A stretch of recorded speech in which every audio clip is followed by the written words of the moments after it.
Peace be upon the blood of Allah. Peace be upon the vast mercy of Allah. Peace be upon the apple of the Prophet's eyes.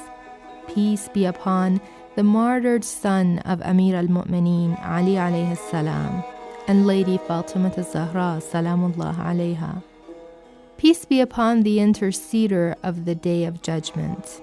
Peace be upon the one whom the angels weep in his sorrow. Peace be upon the one who others broke their allegiance with. Peace be upon the master who supported others but was left without a supporter.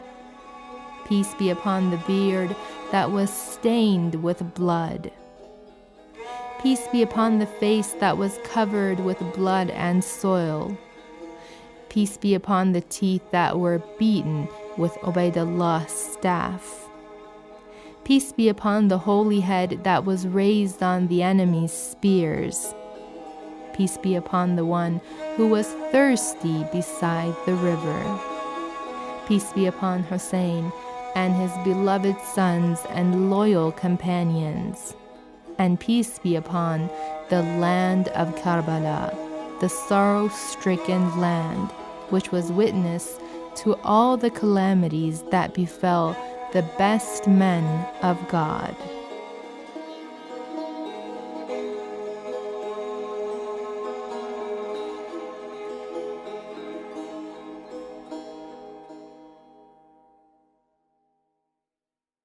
Bismillah ar-Rahman ar-Rahim. Alhamdulillahi Rabbil Alameen. Wassalatu wassalam ala Sayyidina Muhammadin wa ahli baytihi tayyibin at-tahirin. Assalamu alayka ya Abu Abdullah. Welcome to the program Labbaik ya Hussain. We are reaching Arba'een, the 40th day of the martyrdom of Imam Hussein. Right now, millions of people are walking towards the holy shrine of Imam Hussein. When they approach the shrine of Imam Hussein on the 40th, they will be reciting ziyarat of Arba'een.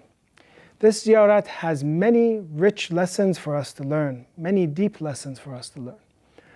One of the deep lessons for us that we can learn in this ziyarat is an important question that it answers, is that why did people gather around and hurt and murder Imam Hussein's companions and families and Imam Hussein himself?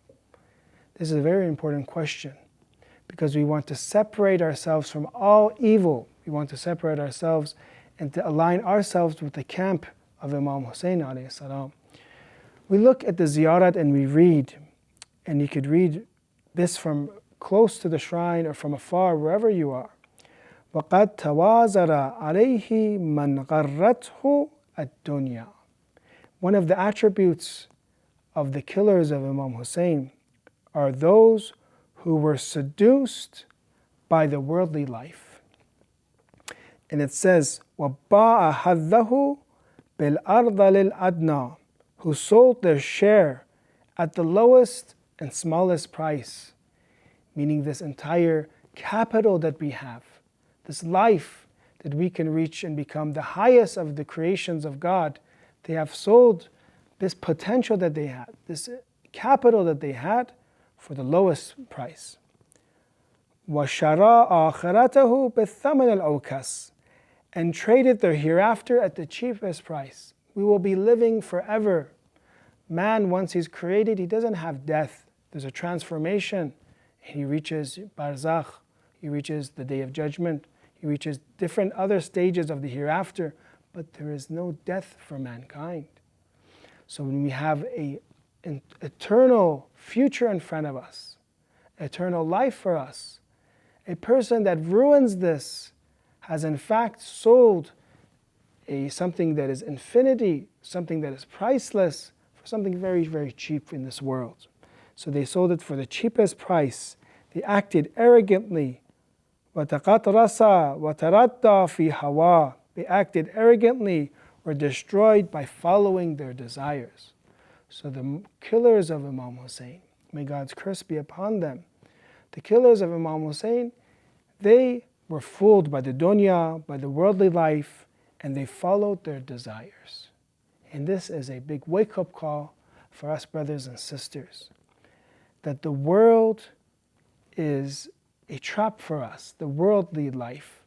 Not meaning that when we work hard and we go to school and we educate ourselves to provide for our family, to have a stable life for ourselves, that is not the world. In the hadith, it says, that is the akhirah, that is the hereafter.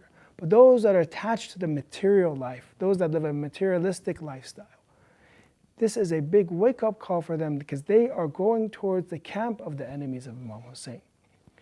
When we look about the stages of the world and love of the world, we can see that there are 5 stages. One is that a person loves the world, and for him, he begins to start talking about the world all the time. He begins to have very far-fetched dreams. He always wishes to have more and more and more. This is the first stage, just as when you talk about, say, cancer and it has stages. The love of the world for itself has different stages. And the first is that you begin to talk about it. You begin to always dream about it. The second is you have anxiety over it. You're always worried about my stocks. You're worried about my property, my home that I bought is going up in value, low in value. You're always worried, anxious about those things that you have to protect all the time. The third is when it comes to money, a person reaches such a state that not only are they talking and dreaming about the world, not only are they anxious, but they begin to spend lavishly without thinking about anything. They cannot hold on to money. They'll spend it any chance they get, they spend it. And even if they don't have money, they use their credit all the way to the maximum until there's no more credit for them left. The fourth, which is the worst stage, and it is one of the worst stages, it is that they, because of the world, they stop defending the truth. That when they see there's something they should do, they know that, for example, they should become a Muslim because this is the only religion that teaches true monotheism. It only teaches a true one God. It becomes difficult for them to leave their possessions, to leave their life, to leave the world, to leave their friends, to leave their sacrifice in terms that they need to. And therefore, they don't begin to defend the truth. And the fifth is the final stage, which is they actually fight against the truth because of the world.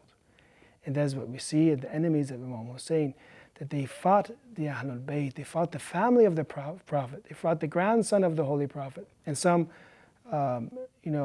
expressions, it says the son of the Holy Prophet. They attacked him, the infallible Imam and leader. Why? So they can get more dunya, they can get more world. As you see some of the killers of Imam Hussein, they were promised kingdoms, properties, lots of land. For example, the government of Ray in Iran, they were promised such land and they never reached it. And because of this reason, they came and they fought against the Ahlul Bayt. So this is a very important lesson for us to learn from Ziyarat Arba'een, that it says, why did they kill Imam Hussein? Because of the love of the world, because of their desires. And we should separate ourselves in these 5 stages to notice that if we have any of these 5 stages, we should come back to ourselves, to think, to contemplate, why are we in this world? This world is a bridge for us. We're meant to only cross this bridge, not to build this bridge. We should build the hereafter. This doesn't mean that we should not work hard for the world, in our jobs, in our careers, in our education, but it means that we should make our intentions for God when we do these things. وصلى الله على سيدنا محمد وأهل بيته الطيبين الطاهرين.